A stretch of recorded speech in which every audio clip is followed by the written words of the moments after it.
Hello and welcome to the Wednesday news show. Hugo isn't here, he's off on a shoot, so I'm all by myself, but if I know Hugo, he's here in spirit. So we're starting off with some Welsh trad climbing news, and I have climbed this route in Wales. Check it out. Matt, that isn't news. I mean, he's not even here and he's still sending. Doesn't matter, there is some other Welsh trad climbing news. Emma Twyford has sent her long-term project, The Big Issue, an E9 in Pembroke, South Wales. Emma initially tried the line ground up before deciding to go and headpoint the route. She's battled to get the right conditions, but eventually got it done this weekend. So we were actually in the area when Emma sent her route, and we managed to grab her for an interview the next day. So here's a little snippet from that about The Big Issue. I tried Big Issue last year and initially tried it ground up and then realised it was really hard and I wasn't going to get very far very quickly. So I came back down and sussed out the moves. Tried it last year with the gear in and fell off very close to the end of the hard climbing, but this year I wanted to place all the gear basically. I think if I'd done it last year and had the gear in, I still wouldn't have been 100% happy. It's a pain in the ass to get the gear out of and into. I've been thwarted so many times coming down here for it and just walked away because it's been so bad. So actually this is the first semi-decent conditions day this year. I actually climbed Big Issue yesterday. Yay! And so we're in August at the moment, coming towards the end of it.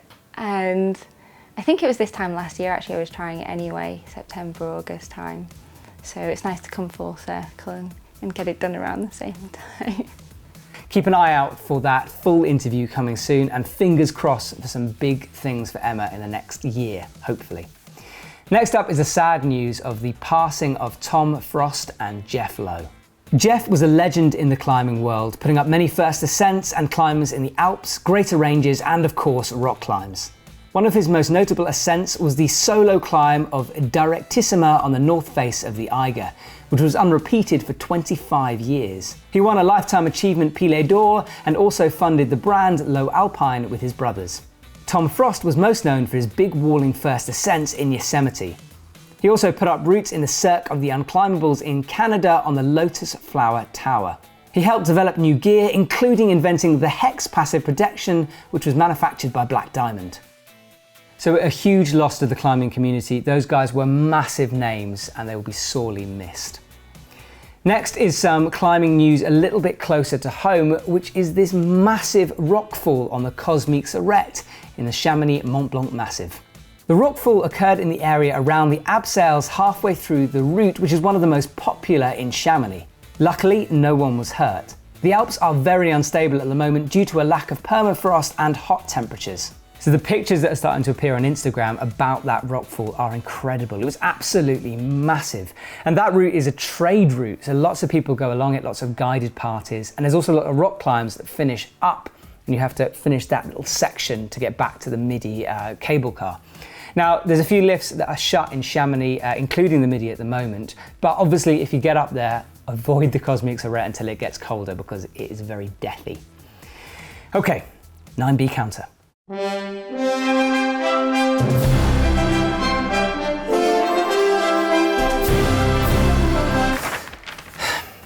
Still nothing, no 9Bs, but we are off to Innsbruck soon for the World Championships, and as part of that whole filming process, we're going to be speaking to Adam Ondra. So I might take the 9B counter along and just basically give him a push, you know, just suggest that maybe he pulls his finger out, gets another 9B, because the year is coming to a close, people. This thing, the trophy is up for grabs.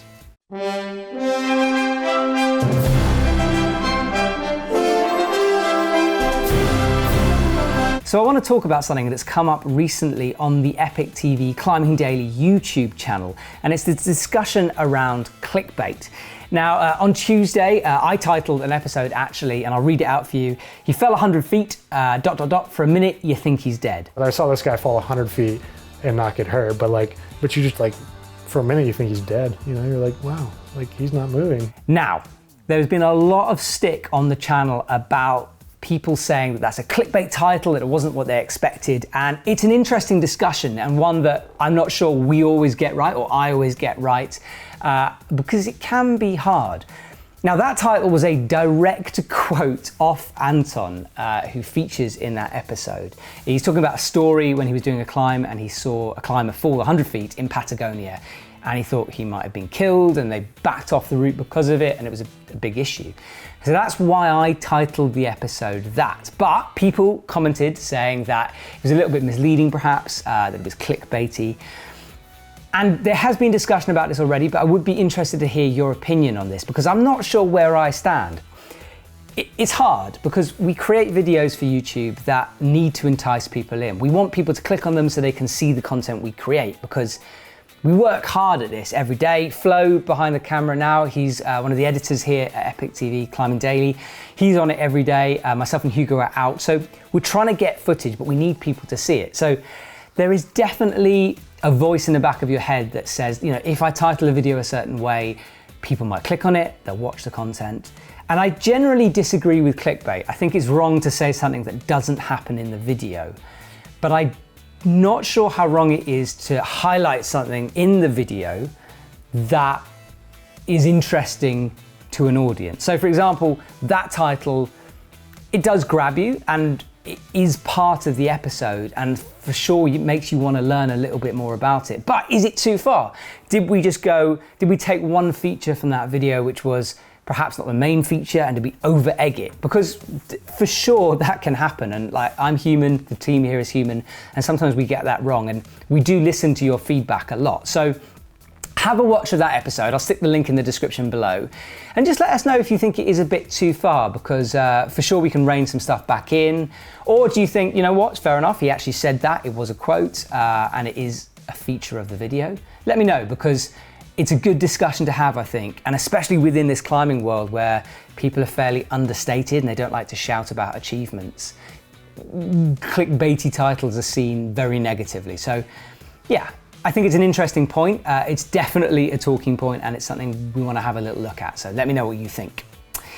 Now let's look at some videos on the EpicTV website. Cold House Media are continuing their rampage through North America. Episode 5 is up on the website. And of course, this is a throwback series, but it's awesome to revisit it and see what they were up to years ago now, and also some of the very interesting music choices.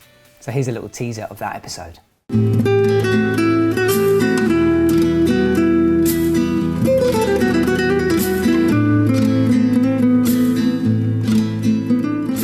After we left Yosemite, we drove to Bishop. It was one of our shortest drives ever.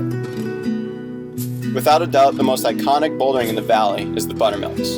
These boulders are huge. Like, fucking huge. You know what? These boulders are the biggest boulders you've ever seen. On the other side of the valley, you got the Happies and the Sads, filled with some crazy volcanic pocket climbing. We arrived mid-September, a few weeks before the best climbing temps hit. Because of the high temps in the middays, we did a lot of our sessions in the evening. Great little video, check that out. And I think there's something like a 10-part series, and it's being released every week. So keep checking back to the EpicTV website, because that's the only place you're going to find those videos being redone every single week. Now, shop deals time. There's a couple of tasty little deals I was having a look at today. For example, Scarpa shoes. Some of the shoes are up to 30% off certain models, and there's discounts on other Scarpa shoes. I've got a few. I wear the Scarpa Instinct VSR. Love it to pieces. So it's a shoe brand I use a lot. I recommend checking that deal out. Also, up to 30% off Snap bouldering pads, so I had to have a cheeky little look there. Some of the pads, that kind of price, some are a little bit lower of a discount, but most of the pads are discounted. Snap pads are a bit of a leader in that field. So again, if you're looking for a new bouldering pad, check that out, because there are some bargains to be had. So I think that's it for this week. Hugo's back tomorrow, I think. And then we have a week here, and then we're heading off to the World Championships for a host of amazing stuff with Black Diamond. And Black Diamond are currently hooking this up with a lot of contacts. Mentioned Adam Ondra. There's going to be other athletes. We're going to have access to areas that you wouldn't normally see. I'm going to be doing a little bit of commentary for the IFSC. So for the World Championship week, which is next Friday, I just want to start building it up, psyching it up, because it's going to be amazing. Thanks for watching, and I'll see you soon. That's not news, Matt. That's not news, Matt. Matt, that isn't news. Matt, that's not news. That's not news, Matt. Hold up. That's not news, Matt. I'll do it again. That's not news, Matt. That's not news, Matt. That's not news, Matt.